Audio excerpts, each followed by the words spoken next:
بسم اللہ الرحمن الرحیم۔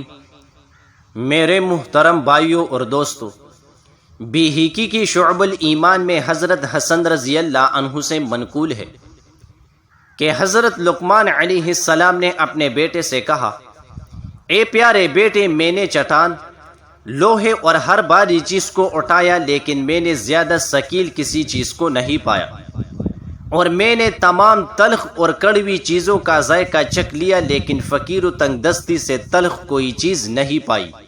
اے بیٹے، جاہل شخص کو ہرگز اپنا قاصد اور نمائندہ مت بنا، اور اگر نمائندگی کے لیے کوئی قابل اور عقل مند شخص نہ ملے تو خود اپنا قاصد بن جا۔ اے بیٹے، جھوٹ سے خود کو محفوظ رکھ، کیونکہ یہ چڑیا کے گوشت کے مانند نہایت مرغوب ہے۔ تھوڑا سا جھوٹ بھی انسان کو جلا دیتا ہے۔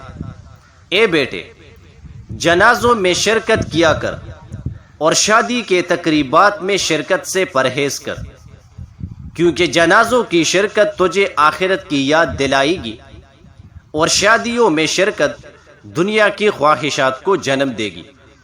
آسودہ شکم ہوتے ہوئے دوبارہ شکم سیر ہو کر مت کا، کیونکہ اس صورت میں کتوں کو ڈال دینا کھانے سے بہتر ہے۔